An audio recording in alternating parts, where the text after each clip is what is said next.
I thought about what I'd want to say here at the end. And first of all, I want to thank my family.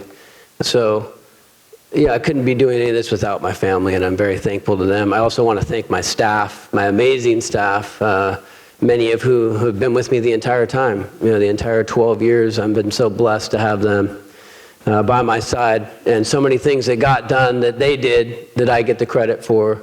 But it was really their work, so I'm very thankful for them as well. When I am sworn in this week, it will be the first time ever that I've been in the majority.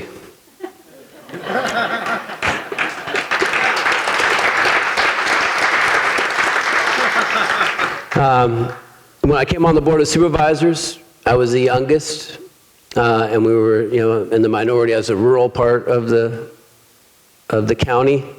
Certainly at UC Berkeley, I was in the minority, and my time here, I've been in the minority, and I think that's been really good for me. Actually, I think it's really honed my skills.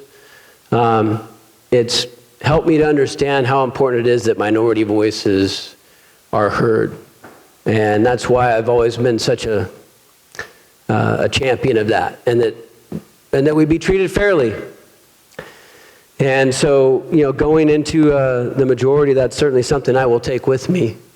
And it's not lost on me, right, as I stand here today, that I was elected overwhelmingly by the people of my district.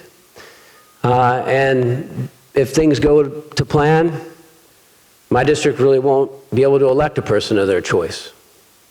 And that's a frustrating thing. It's also a frustrating thing for, I know, the people of Memphis. And I think we need to change that. And so I know I've heard from colleagues, across the aisle that they respect that, they realize that. I'm hopeful that we can change that. If we can't, let my people go. I have a resolution on this floor, AGR 23. In seriousness, what do we all want for our people but to be able to govern ourselves, right? And to be able to allow our people to forge their way forward, to pursue their happiness, to have life, liberty, and all of the blessings of being free, right? And that's what I've always really tried to champion.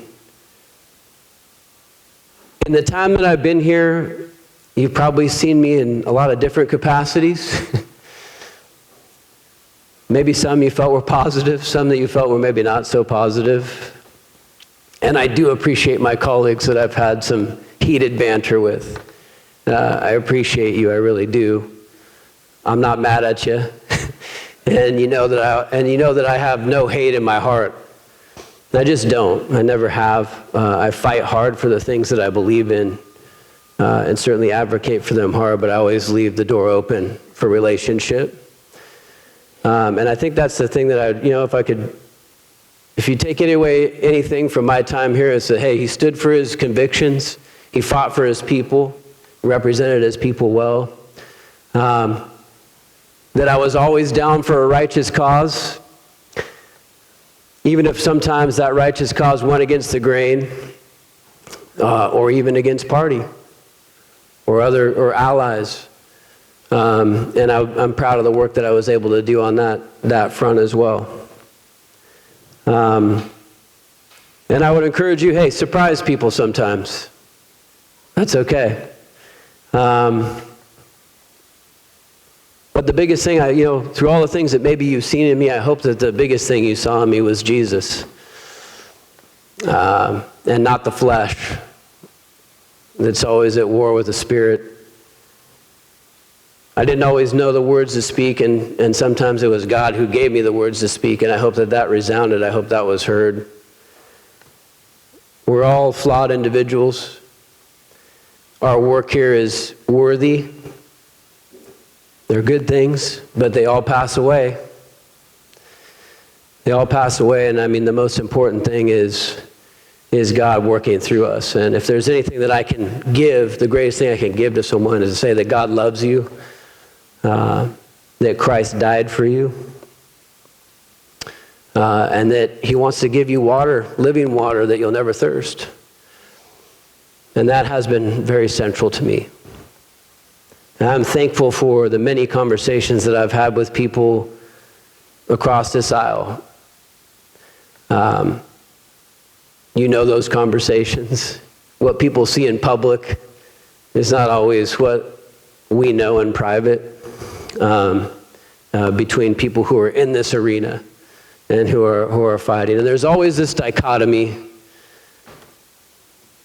of working in this legislature, of working in any legislative body. There's times when you have to be intractable, and there's times when you have to compromise.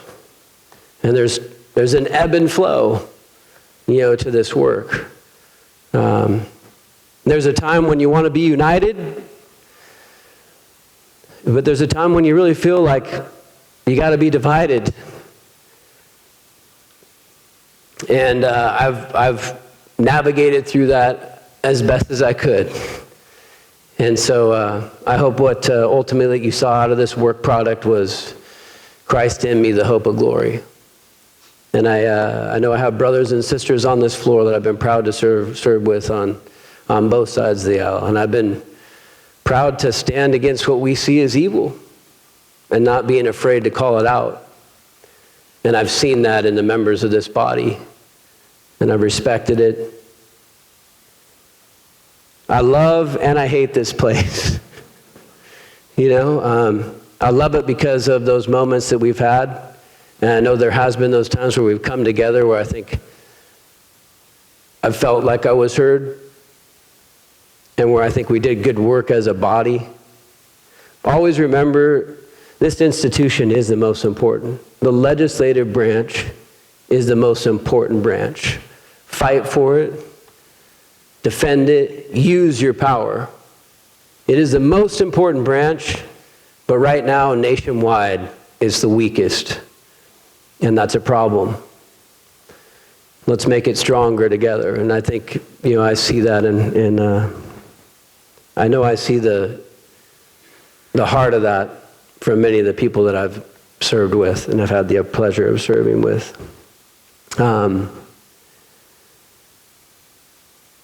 Thank you for the opportunity to have been able to serve. We're stewards. We're ultimately stewards of this position. One of the best pieces of advice I got from a longtime lobbyist when I was just coming in was, when you get to the point where you think you're the only one who could do this, it's time to leave. There are many great people who can step up and add to this. I think term limits are actually a good thing because it brings in fresh perspective, it brings in new blood, it brings in new ideas. I've been proud to have this time of stewardship over the 3rd Assembly District. And our job, I think, always is to leave it better than you came into it. I think that I've done that. I'll let history be the judge of whether or not that's so. But I certainly tried my very best to be that steward. And that's all that we can really do in this time that we have together. So I thank you for your friendship. I thank you at times for your debate, and shall I say enmity, not necessarily enmity, because at the end, we're still all human beings who love this state and obviously came here with the best intentions, and will continue to advocate for our people and for our values. And so I've been honored to be a part of that in the time that I've had. And so with that, I will just say, not goodbye, but I'll see you guys later. Thank you.